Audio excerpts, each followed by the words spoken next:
Kabanata 1841. Nang dumating sila sa Nuntu City, si Celine ay isang level 6 saint. Dahil binigyan siya ng maraming alchemical pills ng mga Churto, mabilis na umunlad ang kanyang lakas. Gayunman, inisip ni Severin na kakailanganin pa niya ng hindi bababa sa kalahating buwan matapos ang pagtatapos ng torneo bago siya maging isang royal saint. Ngunit nagkamali siya. Tumayo si Woolrich at tiningnan ang whirlpool ng may gulat. Sinabi niya na kay Severin, tiyak na minana ni Celine ang iyong talento. Ilang sandali pa lang ang lumipas at nagiging royal saint na siya. Ngumiti si Felipe habang hinihimas ang kanyang balbas at sinabi ng may halong inggit na isang 8 taong gulang na royal saint. Ang pinakabatang royal saint na alam niya. Hindi inasahan ng mga Churto ang ganitong nakakagulat na balita. Nakatayo sila roon na tulala at gulat. Lalo na si Rory na nakapaghanda na ng kanyang talumpati ng pagbati. Noong una, inakala niyang isa ito sa mga asawa ni Severin. Nang malaman niyang ang anak pala ni Severin ang tinutukoy, halos mahulog ang kanyang panga sa gulat. Nakita na niya ang anak ni Severin at alam niyang 8 taong gulang pa lamang si Celine. Patuloy na nagmukhang gulat ang mga elder at hirap tanggapin ang nangyari. Labis namang naaaliw sina Woolrich at ang iba sa kanilang mga reaksyon. Isang 8 taong gulang na royal saint. Mr. Severin, sigurado ba kayong anak ninyo ito? Diyos ko, isang 8 taong gulang ay naging royal saint. Ako ay warrior king pa lamang noong 8 taong gulang ako. Huwag mong ikumpara ang sarili mo sa isang henyo. Lalong lumaki ang whirlpool hanggang sa tuluyan nitong natakpan ang buong compound. Ang espiritual na enerhiya sa loob ng 10 milyang saklaw ay nagsimulang magtipon. Habang dumarami ang nagtitipong espiritual na enerhiya, kumunat ang noo ni Severin at nagsimulang kabahan. Madali para sa isang adulto ang mag-breakthrough mula saint patungong royal saint. Ngunit 8 taong gulang pa lamang si Celine. Labis ang pag-aalala ni Severin para sa kanya. Nararamdaman ni Felipe at ng iba kung gaano nag-aalala si Severin kaya inaliw nila siya at sinabing huwag masyadong mag-alala. Sigurado silang magiging maayos si Celine. Sumang-ayon si Woolrich habang tumatango. Sinabi niyang bata pa man si Celine, napakatalino niya. Sa masaganang supply mula sa mga Churto, maaga o huli ay magiging royal saint din siya. Ngumiti si Severin at umiling ngunit wala na siyang sinabi. Sa kabutihang palad, hindi siya pinaghintay ni Celine ng matagal sa pag-aalala. Naramdaman ng telekinesis ni Severin na patuloy na lumalakas ang kapangyarihan ni Celine habang mas lalo pang nagtitipon ang espiritual na enerhiya. Hindi nagtagal, lumampas ang kanyang lakas sa antas ng saint at siya ay naging isang royal saint. Dahil sa kanyang telekinesis, alam na ni Severin ang magiging resulta. Sa wakas ay nakahinga siya ng maluwag at masayang ngumiti. Kasabay ng breakthrough ni Celine, sumabog paitaas ang whirlpool ng espiritual na enerhiya at tumagos sa mga ulap. Masayang ngumiti si Woolrich at sinabi na tulad ng sinabi niya, walang dapat ipag-alala. Doon lamang tuluyang tumigil sa pag-aalala si Severin. Naglakad siya patungo sa silid ni Celine. Pagdating niya, nagsalita si Celine at sinabi na tay, isa na akong royal saint ngayon. Binuksan ang pinto ng isang hindi nakikitang puwersa. Si Celine ay palundag-lundag habang suot ang kanyang kasuotang pang-ensayo. Itinali niya ang lahat ng kanyang buhok sa 2 ponytail. Ang kanyang balat ay maputi at kumikinang, marahil dahil kaka-breakthrough lang niya. Ang balat ng kanyang mukha ay kasing lambot at kasing kinis ng balat ng bagong silang na sanggol. Napaka-cute niyang tingnan, parang isang munting diwata mula sa isang kwentong engkanto. Nang lumabas si Celine mula sa kanyang silid, yumuko si Severin at niyakap siya. Kinurot niya ang ilong nito at sinabi na mahusay ang ginawa mo, Celine. Pagkatapos, maingat niyang sinuri ang katawan ni Celine at napagtanto na nasa napaka-stable niyang kalagayan. Tumanggo siya ng may kasiyahan. Isang 8 taong gulang na royal saint. Naiinggit talaga ako sa iyo. Noong sinusubukan niyang maging royal saint, kinailangan pa niya ang tulong ng isang 5th grade alchemical pill upang magtagumpay. Napakalaking sorpresa ang makita si Celine na naging royal saint ngayon. Patuloy ang pagkagulat ni Rory at ng mga elder ng Churto habang nakikita nilang masayang nag-uusap sina Severin at Celine. Sila ay parehong gulat at naiinggit nang makita nila si Celine sa sarili nilang mga mata. Noong 8 taong gulang pa sila, ang pinakamataas na antas na maaari nilang maabot ay pagiging isang warrior king. Ngunit si Celine, na 8 taong gulang pa lamang, ay nasa parehong antas na nila ngayon. Nakakagulat na lahat sila ay naiinggit sa kanya. Nauunawaan nilang lahat kung anong uri ng kinabukasan ang naghihintay kay Celine. May maliwanag siyang hinaharap. Maaari siyang makamit ang mas higit pa kaysa kay Severin at maging ang may pinakamalaking pag-asa na umakyat sa Celestial Realm. Si Rory, na muling natauhan, ay huminga ng malalim at nagbigay ng pagbati. Binabati ko kayo, Mr. Severin, at ang inyong anak sa pagiging isang Royal Saint. Napakagandang balita nito para sa ating lahat sa pamilya. Natauhan din ang mga elder nang marinig ang boses ni Rory. Pagkatapos ay nagsimula na rin silang bumati kay Severin. Natatakot akong siya na ang pinakabatang Royal Saint sa kasaysayan. Sa palagay ko, ang pinakamalalakas na inner disciple na wala pang 10 taong gulang mula sa mga sekta na may mahabang kasaysayan o mga top-tier na pamilya ay saint pa lamang. Napakaganda ng hinaharap ng inyong anak. Marahil siya rin ang magiging pinakabata na aakyat sa Celestial Realm. Ngumiti at tumango si Severin. Bilang ama ni Celine, labis ang kanyang dangal at pagmamalaki sa kanya. Kumaway siya at sinabi na salamat, ngunit sapat na ang mga papuri para sa araw na ito. Ayaw niyang maging mayabang si Celine. Nagmukmak si Celine at hindi masayang sinabi na hindi siya magiging ganoong klaseng tao. Tumawa si Severin at sinabing alam kong hindi ka ganoon, habang nakikita kung gaano kasama ang loob ni Celine. Sina Ulrich, Felipe, at ang iba pa mula sa Skyblow sect ay malakas na nagtawanan dahil sa sobrang cute ni Celine. Nagkatinginan sina Rory at ang kanyang mga elder at labis silang natuwa at nasiyahan. Alam ni Rory na tama ang naging desisyon niya na imbitahan si Severin bilang honorary elder. Mabuti na lamang at naging matatag siya sa kanyang desisyon na magbigay ng mas maraming training resources kina Severin at sa iba pa, kahit may mga tumutol noon. Hanggat kasama nila si Severin, wala silang dapat ikatakot. Matapos muling matauhan si Rory, agad siyang nagbigay ng masiglang pagbati. Binabati kita, Mr. Severin. Napaka-talented ng iyong anak at wala pa akong narinig na mas bata pa sa kanya na naging Royal Saint. Sigurado akong makakaakyat siya sa Celestial Realm at magiging isang huwaran. Ngumiti si Severin at mapagpakumbabang nagsalita sa kabila ng pagsisikap ni Rory na pasayahin siya. Masyado pang maaga para dyan. Ang tanging hiling ko lamang ay lumaki siyang masaya. Pagkatapos noon, naging seryoso ang mukha ni Rory at sinabi niya sa kanyang mga elder na dapat ninyong tandaan na wala ni isa sa inyo ang dapat magbunyag o magsabi nito kaninuman. Seryoso ako, at may kaparusahan ang lalabag sa utos na ito. Isang 8 taong gulang na Royal Saint. Ano ang ibig sabihin nito? Kahit ang henyo mula sa pinakamalakas na sekta sa South Sky ay saint pa lamang noong siya ay 8 taong gulang. Ang isang Royal Saint ay maaaring mabuhay ng hanggang 1,000 taon.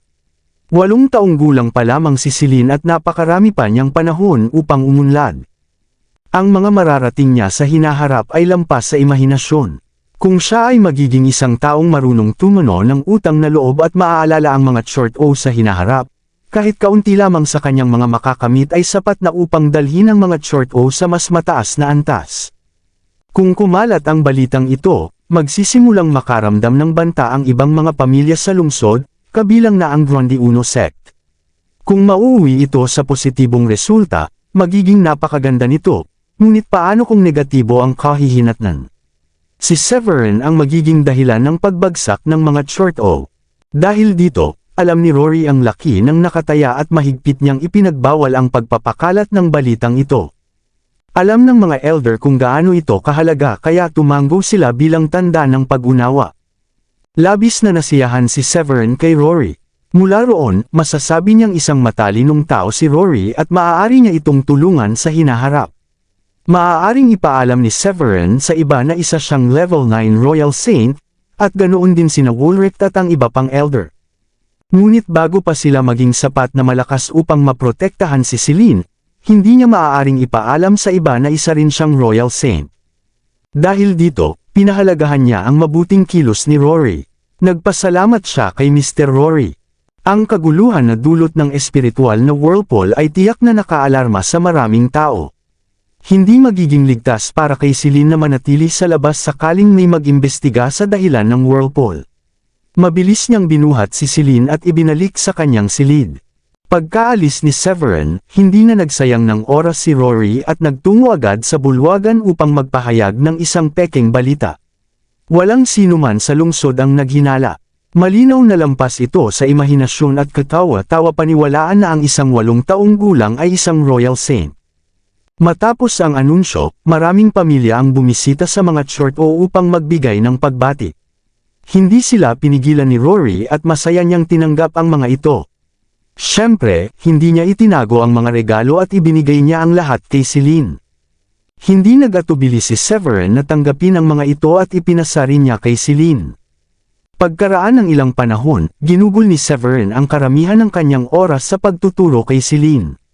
Kapag may libreng oras siya, pumupunta siya sa aklatan ng mga short o upang magbasa ng iba't ibang attainment technique, combat technique, at mga travel diary.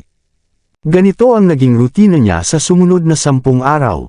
Sa umaga, tinuturuan niya si Celine. Sa hapon, makikita siya sa aklatan na nagbabasa. Sa gabi, bumabalik siya sa kanyang silid at sinusubukang gumawa ng primal spirit feel. Sa kasamaang palad, nabigo siya ng maraming beses. Ang hirap nito ay lampas sa kanyang inaasahan. Kinakailangan ng napakahusay na kontrol sa telekinesis at malawak na kaalaman sa mga halamang gamot. Matapos ang maraming beses na pagkabigo, hindi na pinilit ni Severin ang sarili niyang subukan muli. Nagpahinga siya at hinintay na lamang ang araw ng torneo. Magkatabi sina Severin at Gilda sa isang rocking chair. May hawak siyang aklat na pinamagatang The 13 States of Blue Realm. Isa itong travel diary, at agad na nakuha ng kwento ang atensyon ni Severin. Ilang daang taon na ang nakalilipas, may isang practitioner na nagngangalang Charlie, na isa ring monghe. Isinulat niya ang tungkol sa kanyang mga paglalakbay na nagsimula sa Nuntu City patungo sa iba't ibang estado ng Blue Realm. Hindi lamang binanggit sa aklat ang ranggo ng bawat puwersa sa Blue Realm, nakapaloob din dito ang pangalan ng pinakamalalakas na practitioner, ang digmaan sa pagitan ng South Sky at ng mga halimaw, ang pananakop ng masasamang practitioner sa kanlurang rehiyon, at marami pang iba. Mas lalo nitong pinalawak ang kaalaman ni Severin tungkol sa Blue Realm at ipinakita kung gaano ito kalawak. Ang Blue Realm ay binubuo ng 13 estado at matatagpuan sa isang napakalawak na lupain na tahanan ng maraming makapangyarihang practitioner. Ayon sa diary, ang South Sky ay kilala sa pagkakaroon ng pinakamalakas na sekta at 2 kilalang pamilya. Ang Grundy Uno sect ang nagbabantay sa banal na lawa. Sinasabing itinatag ito mahigit 10,000 taon na ang nakalilipas. May mga chismis din na ang nagtatag ng sekta ay umakyat na sa Celestial Realm maraming taon na ang nakaraan. Hindi rin mahihina ang iba pang mga pamilya. Kahit ang pinakamahihinang miyembro nila ay may attainment na saint. Nang ibaba ni Severin ang aklat, nanatili pa rin siyang namamangha sa mga nabasa niya. Napabuntong hininga siya at sinabi na maliit lamang ang Nuntu City.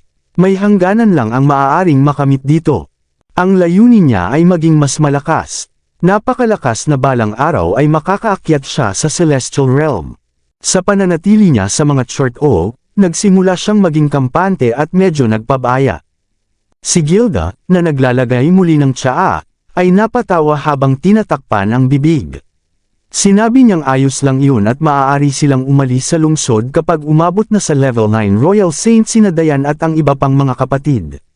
Pagkatapos ng torneo, magiging mga Supreme Saint na sila. Ilang araw matapos ang breakthrough ni Celine, tinapos ni Gilda ang kanyang pagsasanay dahil umabot na siya sa level 9 Royal Saint. Dati siyang level 8, kaya oras na lamang ang hinihintay bago ang kanyang breakthrough. Pagkatapos noon, nagkaroon ng pagkakataon sina Severin at Gilda na mag-enjoy ng oras na silang dalawa lamang dahil patuloy pa ring nagsasanay sina Dayan at ang iba pa. Matapos marinig ang sinabi ni Gilda, tumango si Severin. Habang ibinabalik na sana niya ang aklat sa aklatan, nakaramdam siya ng isang napakalakas na aura na nagmumula sa mga silid.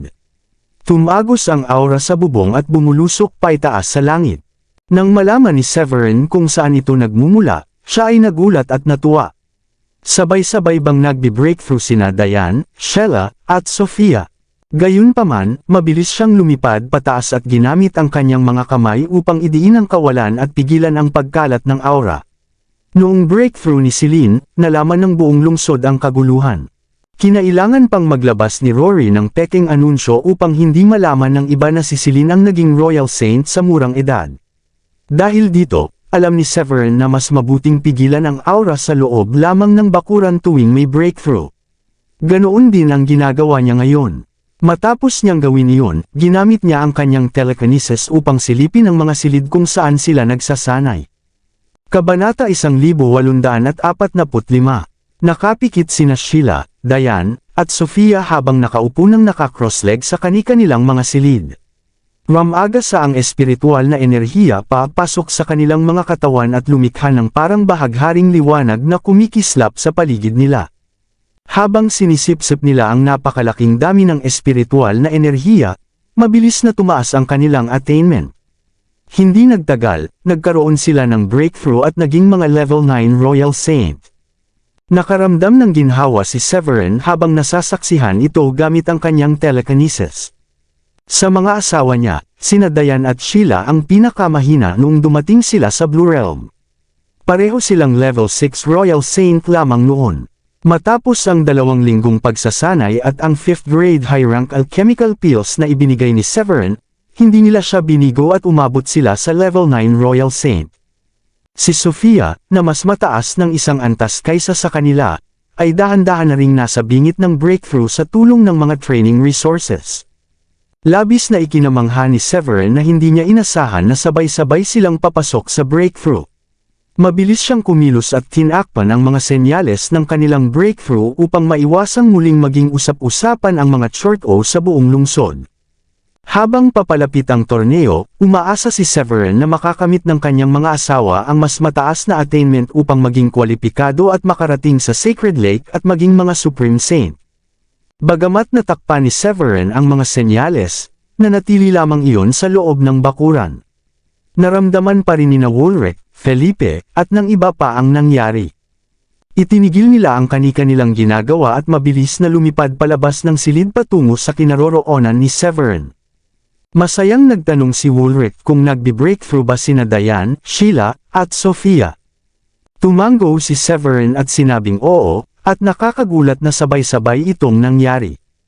Tumawa si Felipe habang inaayos ang kanyang biguti. Sinabi niyang mabuti yun at itinuro si Severin. Ngayong lahat sila ay level 9 Royal Saint na, malaki ang tsansang sila ang kukuha ng karamihan sa kota para sa Sacred Lake. 12 silang lahat, at 11 sa kanila ay mga level 9 Royal Saint. Ang bilang ng mga pinapayagang makapasok sa Sacred Lake mula sa Nuntu City ay 15 tao. Ngumiti rin si Severin habang tinitingnan sila.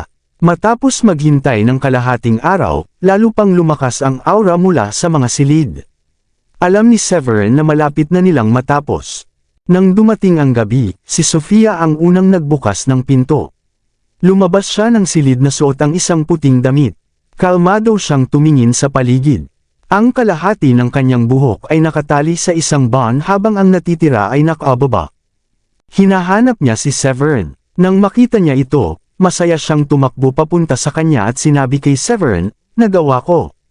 Hinaplos ni Severin ang kanyang ulo at ngumiti. "Hindi masama. Pareho na tayo ng attainment ngayon." Tumingin sa paligid si Sophia at nagtanong kung hindi pa ba lumalabas sina Diane at Sheila. Habang nagbi-breakthrough siya, naramdaman niyang may iba pang gumagawa ng pareho at alam niyang sina Diane at Sheila iyon. Ngumiti si Severin at sinabing hindi pa. Nasa loob pa rin sila ng kanilang mga silid. Pagkatapos niyang magsalita, may isa pang pinto ang bumukas. Si Diane iyon. Suot niya ang isang asul na damit. Matapos niyang masipsip ang espiritual na enerhiya sa paligid niya, ang kanyang balat ay naging mas maputi at mas makinis. Nang makita ni Severin si Diane, ang tanging pumasok sa kanyang isip, na siya ay kasing ganda pa rin gaya ng dati. Dumating si Celine habang hawak ang kamay ni Gilda. Pagkakita ni Celine kay Diane na lumalabas ng silid, agad siyang tumakbo nang nakabukas ang mga bisig at yamakap kay Diane. Dahil nakita niya kanina ang pagbati na ginawa ni Rory kay Severin, ginaya iyon ni Celine at sinabi sa isang seryosong tono na binabati kanya sa pag-breakthrough bilang level 9 Royal Saint. Naaliw sa kilos ng kanyang anak, ngumiti si Diane at nagsabing binabati rin niya si Celine sa wakas ay naging isang Royal Saint na rin. Bagamat nasa seklusyon si Diane, alam pa rin niya ang mga nangyayari sa labas, kabilang ang kamakailang breakthrough ni Celine. Matapos paupuin ang kanyang anak sa tabi ni Severin, marahang tinapik ni Diane ang ilong ni Celine at pabirong nagtanong kung may pinaggugulo ba siya sa kanyang ama kamakailan. Ipinahayag ni Celine nang may pagmamalaki na wala. Ang palitang iyon ng mag-ina ay bahagyang nagpalito kay Severin. Sinabi niyang ipagpaliban muna ang mga pagbati dahil hindi pa lumalabas si Sheila. Ilang segundo lang ang lumipas, narinig ang masayang boses ni Sheila mula sa kabilang silid. Sinabi niyang nag-breakthrough din siya. Habang lumalabas siya ng silid, humahampas sa hangin ang kanyang itim na buhok at kumikislap ang kanyang mga mata na parang mga bituin sa gabi. Ang kanyang balat ay napakaputi at maselan, na tila isang anghel na iginuhit sa isang klasikong pintura. Nakadama ng ginhawa si Severin nang makita siya. Ganoon din si Diane nang umiti at nagsabing perpekto ito dahil lahat na sila ay level 9 Royal Saint na. Pagkatapos ay buong pagmamalaking sinabi ni Sofia na wala nang mambubuli sa kanila ngayon. Bagamat lahat sila ay nasa seklusyon, alam ni Sofia na maraming oras na magkasama sina Gilda at Severin. Wala ni isa sa kanila ang nakaramdam ng selos, at sa halip ay natuwa pa sila sa ideyang makahabol na sila sa lakas ni Severin. Iminungkahi ni Severin na magdiwang sila ngayong gabi. Tinawag niya ang mga katulong ng Chorto at inutusan silang maghanda ng mga sangkap para sa isang barbecue. Nagdala siya ng sapat na mga pampalasa mula sa Sky Blue sect bago sila umalis, at ang sabay-sabay na breakthrough ng kanyang mga asawa ay nararapat lamang na ipagdiwang ng maayos. Dahil alam ng mga katulong ang katayuan ni Severin sa pamilya, agad silang naghanda ng iba't ibang uri ng dekalidad na karne ng spirit beast. Nang may handa na ang lahat, inihanda ni Severin ang ihawan at isinuksok ang mga karne sa mga patpat bago ito inihaw. Kasabay ng mga inumin mula sa Sky Blue sect, nagsalo-salo sila sa masarap na barbecue habang pinag-uusapan ang nalalapit na Sacred Lake Tournament. Umabot ang kasiyahan hanggang hating gabi at natapos lamang nang umalis si Woolrich kasama ang kanyang mga elder. Naghanda ng matulog si Severin at ang iba pa. Kailangan nila ng sapat na pahinga upang salubungin ang bagong araw. Naligo at naglinis si Severin bago pumasok sa silid ni Diane. Naligo rin si Diane upang magpapresko at nagsuot ng berdeng kasuotan na lalong nagbigay diin sa kanyang maputi at makinis na balat. Para siyang isang magandang anghel na bumaba mula sa langit patungo sa mundo. Bilang tugon sa biglaang pagdating ni Severin, kinagat ni Diane ang kanyang pulang labi at nagtanong kung nasisiyahan ba siya sa mga panahong kasama niya si Gilda nitong mga nakaraang araw. Hinila ni Severin si Diane papalapit sa kanyang mga bisig at tinanong kung nagseselos ba siya. Bago pa makapagsalita si Diane, pinatahimik siya ni Severin sa pamamagitan ng isang halik. Hindi nagtagal, napuno ang silid ng mga tunog ng kanilang maalab na pagnanasa. Kinabukasan, lumabas si Severin mula sa kanyang silid na mukhang presko at iniunat ang kanyang katawan. Pagdating niya sa bakuran, nagsagawa siya ng ilang suntok upang maunat ang kanyang mga kalamnan matapos ang lahat ng pisikal na pagod noong nakaraang gabi. Nang matapos ang ehersisyo sa umaga, uminom siya ng mainit na tubig na ibinigay ng mga katulong ng Chorto at naghilamos bago mag-almusal. Hindi nagtagal, pumasok sa bakuran sina Rainier at Frostia.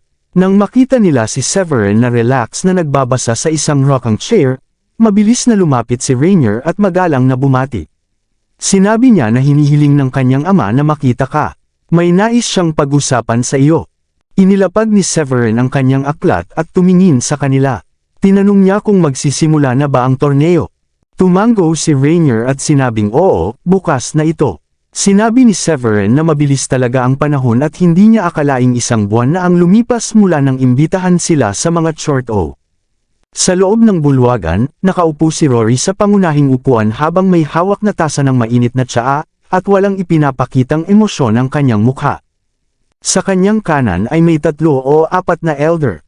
Ang kanilang attainment ay nasa antas ng level 6 Royal Saint, at tahimik silang naghihintay ng isang tao. Sa kaliwa ni Rory ay may isang hindi pamilyar na lalaking nasa katanghaliang edad na may anyong parang iskolar. Mayroon siyang aurang puno ng karunungan, at natukoy ni Severin na isa siyang level 9 Royal Saint mula sa mansyon ng mayor. Umupo si Severin sa isang silya pagpasok niya sa bulwagan. Matapos siyang hainan ng mainit na tsaa, tumingin siya kay Rory at nagtanong kung ano ang maaari niyang maitulong ngayon. Itinuro ni Rory ang lalaking nasa katanghaliang edad at nagpaliwanag na dapat sa mayor mo itanong iyan. Siya ang humiling na makita ka. Itinuon ni Severin ang kanyang tingin sa lalaking itinuro ni Rory. Siya ay si Kyogor, ang mayor ng Nuntu City at isang disipulo ng Grundy Uno sect. Bagamat isa lamang siyang level 9 Royal Saint, may lakas siyang talunin maging ang mga Supreme Saint.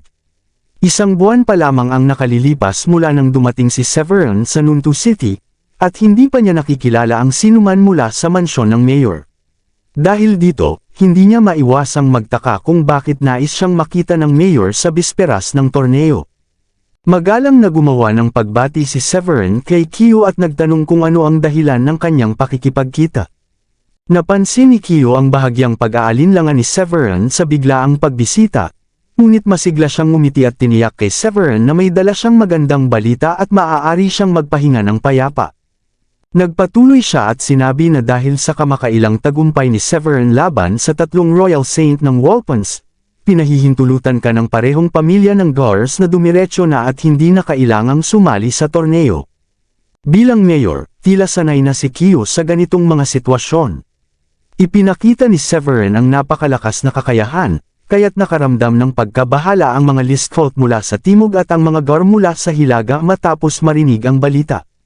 Dahil dito, nagpasya silang magbigay ng 2 pwesto kay Severin upang hindi na niya kailangang makipagkompetensya. Labis na nagulat si Severin sa panukalang ito, kabaligtaran ng iba na tila matagal nang may alam tungkol sa balitang ito. Ito ang unang pagkakataon na nakatagpo si Severin ng ganitong klaseng kaayusan kung saan kusang nagbigay ang mga tagapag-organisa ng 2 pwesto matapos mapagtantong mahihirapan silang talunin siya. Tutal, may 15 pwesto na available sa torneo, at umaasa silang hindi na siya sasali kapalit ng 2 libreng pwesto. Pinag-isipan ni Severin ang alok bago ngumiti at nagsabi na hindi sapat ang 2 pwesto. Hindi lang si Severin ang may ganitong pakiramdam. Sina Ulrich, Felipe, at ang kanyang mga asawa ay sabik ding makapasok sa Sacred Lake upang mag-breakthrough. Hindi sila papayag na 2 pwesto lang ang tanggapin dahil lamang ito ay isang konsesyon. Ang pagtanggi ni Severin sa alok ay nagdulot ng biglaang pagbabago ng ekspresyon kina Kyo, Rory, at sa iba pang mga short o. Iminungkahi ni Rory na mas mabuting tanggapin ito habang pilit na ngumiti. Narinig daw niya na inirecall na ng mga Gar at Listfolk ang kanilang mga disipulo mula sa Dayfirm sect at Purevoid sect para sa torneo. Sinabi ng isa sa mga elder na si Thorold Gar mula sa Dayfirm sect ay sinasabing isinilang na may Thunderbolt Constitution. Ang kanyang kakayahan sa kidlat ay halos perpekto, at ang lakas niya sa labanan ay maihahambing sa isang level 1 Supreme Saint kahit level 9 Royal Saint pa lamang siya. Dagdag naman ng ika-9 na elder na si Godfrey ang impormasyon tungkol sa mga Listfolk. Si Jangar Listfolk mula sa Purevoid sect ay mas malakas pa. Bata pa lamang siya ay naka-atyo na siya sa Swordwheel at agad na tinanggap bilang inner disciple. Idinagdag pa ni Rory na narinig niyang kapwa sina Thorold at Jangar ay mga elite disciple na ngayon at balak nilang isama ang ilang miyembro ng kanilang pamilya sa sekta. Ang paparating na torneo ay tiyak na magiging mabagsik ang kompetisyon. Pinakinggan ni Severin ang lahat ng ito at napansin ang lalong tumitinding kompetisyon dahil sa pagbabalik ng mga elite mula sa mga sekta. Ang 2 henyo ay malinaw na balak walisin ang buong torneo.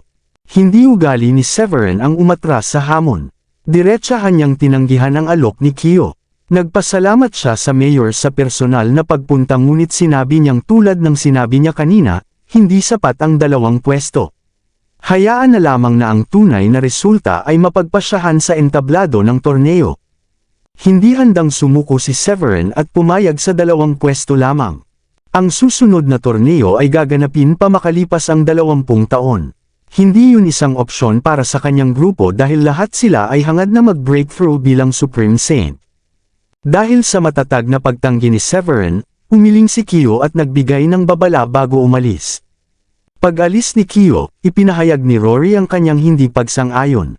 Sinabi niyang padalos-dalos ang naging desisyon ni Severin at mas mabuti sanang tinanggap na lamang ang alok. Para kay Rory, magiging napakahirap maagaw ang mga pwesto ni Thorold at Jangar kahit na napakalakas ni Severin. Ang pagtanggi sa alok dahil gusto niyang makakuha ng higit sa 2 pwesto ay maaaring maging isang maling hakbang lalo na sa harap ng ganito kalalakas na kalaban. Sa kabilang banda, ang pangunahing layunin ni Rory ay masigurado kahit 1 pwesto lamang para sa mga Short O. Sa kasamaang palad, level 6 Royal Saint lamang si Rory kaya wala siyang kakayahang diktahan ang magiging pasya ni Severin. Nanatiling tahimik si Severin at ngumiti lamang habang umiiling matapos marinig ang hinaing ni Rory. Nang matapos siyang uminom ng tsaa, sinabi niyang magpapalim na siya kung wala nang iba pang pag-uusapan. Pagkatapos nito, agad niyang nilisan ang bulwagan nang hindi na hinihintay ang sagot ni Rory. Maraming salamat sa lahat ng sumusubaybay. Please subscribe and follow my YouTube and Facebook channel, Filipino Novel. Maraming salamat po. Sa loob ng mansyon ng mayor, isang batang lalaki na may maputing balat ang tahimik na umiinom ng espiritual na tsaa. Siya si Thorold, at pinalilibutan siya ng 7 o 8 elder ng kanyang pamilya. Bagamat bata pa, naglalabas siya ng makapangyarihang aurang kuryente, at ang mga elder sa paligid niya ay level 7 o level 8 Royal Saint. Ilang taon na ang nakalipas, sumali si Thorold sa first-tier Dayform sect sa South Sky bilang altar disciple. Sa pamamagitan ng matinding pagsisikap, naging level 9 Royal Saint siya at pinayagang maging inner disciple ng sekta. Napakahusay ng kanyang kakayahan sa pakikipaglaban, na kaya niyang makipagsabayan kahit sa level 1 Supreme Saint. Ang pagbabalik niya sa Nunto City ay layuning tulungan ang mga Gar na makamit ang ilang benepisyo, at sa parehong pagkakataon, madadala niya ang ilang elder ng pamilya Gar sa sekta upang magsilbing tagapaglingkod. Nang malaman niya ang pagdating ni Severin sa lungsod, isang malakas na individual, nagpasya siyang ialok ang 2 pwesto sa Sacred Lake upang hindi na siya abalahin ni Severin. Sa paningin ni Thorold, si Jangar ang pangunahing kalaban niya sa darating na torneo. Ayon sa natanggap niyang impormasyon, si Jangar ay malapit ng mag-breakthrough sa Supreme Saint at may pambihirang kakayahan sa swordsmanship. Maraming kamangha-manghang tagumpay ang naitala sa kanyang pangalan, kabilang ang pagpatay sa isang dragon sa East Sea. May mahusay siyang pagkaunawa sa sword wheel. Si Jangar ay may parehong layunin tulad ni Thorold, ang pumili ng mga talentadong miyembro ng pamilya upang maging elite disciple sa kanilang mga sekta. Karaniwan ito sa South Sky, kung saan ang mga disipulo ng sekta ay maaaring isama ang kanilang pamilya sa pagsasanay kapag naging Supreme Saint na. May 2 dahilan kung bakit ito ay tinatanggap. Una, ang mga mapagkukunan ay mapupunta sa karapat-dapat na tao sa sekta, at pangalawa, ang mga elite disciple ay magiging haligi ng lakas ng sekta. Kaya maraming pwesto sa Sacred Lake ang kontrolado ng mga pamilyang miyembro ng sekta. Ibinaba ni Thorold ang kanyang tasa at nagtanong tungkol kay Jangar sa katabi niya. Sinabi ng kasama niya na si Jangar ay nanatili sa bahay mula nang bumalik, kaya mahirap makakuha ng impormasyon tungkol sa kanya. Tahimik na nagmuni-muni si Thorold hanggang dumating si Kyo mula sa Chortos. Kalmadong tinanong ni Thorold kung paano ang negosasyon sa Chortos. Mas gusto niyang walang makialam sa laban nila ni Jangar. Magkakaaway ang Dayform sect at Pure Void sect, at laging may walang patumanggang labanan kapag nagtagpo ang 2 panig. Iniling ni Kyo ang kanyang ulo at sinabi na tinanggihan ni Severin ang alok, at sinabing hindi sapat ang 2 pwesto. Napangisi si Thorold, at halatang galit sa pagtanggi ni Severin. Matapos malaman na napatay ni Severin ang level 9 Royal Saint ng Wolpans, nagdesisyon siya na ibigay ang 2 pwesto sa pag-asang makikipaglaban na lamang siya kay Jangar para sa natitirang 13 pwesto. Kung hindi ganoon kalakas si Severin, magpapadala sana siya ng mga tauhan upang wakasan ang buhay nito. Nang marinig na tinanggihan ni Severin, lumingon si Thorold sa unang elder ng mga Gar at sinabi na, dahil hindi siya napapayag ng mayor, maaaring dalhin ang kanyang spiritual treasure kay Severin at hikayatin siyang makipagkita sa kanya. Kung pipilitin ni Severin na makipagkumpetensya para sa mga pwesto, alam ni Thorold na alam ng Elder ang tamang hakbang na gagawin.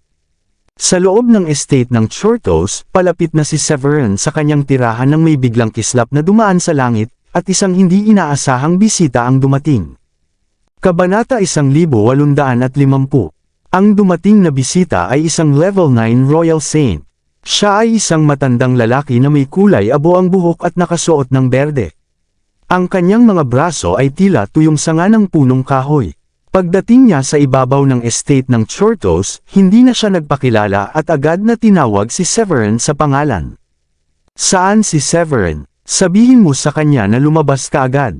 Ang pang-iinsulto at kay-abangan sa kanyang ekspresyon ay nagdulot ng pagkainis kay Severin. Malinaw na ang tao ay galing sa Gars o Listholtz, at dumating siya agad matapos umalis si Kyo. Kitang-kita ang masamang intensyon niya. Ngumisi si Severin habang lumitaw ang ilusyon na araw sa kanyang mga mata. Ang kakaibang liwanag mula sa kanyang mga pupil ay puno ng nakakatakot na kapangyarihan. Ang kanyang espiritual na enerhiya ay nagsimulang damaloy habang siya'y tumataas mula sa lupa at mabilis na lumapit sa matandang lalaki. "Sino ka?" tanong ni Severin habang ngumisi.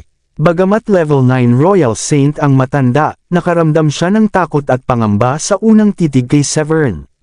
Ang nakaraan nitong nagawa, ang pagpatay sa 3 level 9 Royal Saints ng Wolpans, ay nagdulot ng takot sa matanda. Pagkalipas ng ilang sandali, huminga ng malalim ang matanda at ipinaliwanag ang dahilan ng kanyang pagdating. "Pakinggan mo, Severin. Gusto ng young master ng pamilya ko, si Thorold, na bisitahin mo siya. Maaaring mahirapan ka at ang iyong mga kasama sa Nunto City kung tatanggi ka." Ngumisi si Severin sa narinig. Tatanggapin niya sana ang paanyaya kung ito ay taos-puso, ngunit dahil sa mayabang na asal ng simpleng mensahero, nagbago ang isip niya. Kung ang isang tauhan ay pwedeng maging ganoon, tiyak na ganoon rin ang taong sinusundan niya. "Sino ba ang young master mo? May karapatan ba siya na utusan ako?" tanong ni Severin. Nagbago ang ekspresyon ng matanda, at iniisip na pinalalaki lang ni Thorold ang maliit na bagay. Para sa kanya, maliit lang ang kakayahan ni Severin kumpara sa talento ni Thorold. Kung bahagya lamang na mas mahina si Severin, hindi sana nagpadala si Thorold ng mensahe. Ibinato ng matanda ang kanyang mga kamay at pinalabas ang espiritual na enerhiya ng level 9 Royal Saint. Mayabang niyang idineklara, "Binigyan ka na ng malaking pabor ng young master namin sa pamamagitan ng paanyaya na makipagkita sa kanya." Isang pagkakataon ito na hinahangad ng marami. Bago pa siya makapagpatuloy, biglang nagbago ang ekspresyon ng matanda at sinubukang umatras. Ngunit masyado nang mabilis si Severin at biglang sinuntok ang matanda. "Paano ka ng ahas?" Pinilit ng matanda ang buong lakas ng kanyang attainment at bumuo ng windshield gamit ang dalawang kamay. Ngunit walang silbi ang kanyang pagtatangka, sapagkat pinuksan ni Severin ang shield ng madali. Sa isang iglap, tumama ang suntok ni Severin sa mukha ng matanda. Sumigaw ang matanda sa sakit at natagilid ng ilang dosenang talampakan mula sa epekto. "Hindi kita papatulan," wika ni Severin habang itinataboy ang matanda.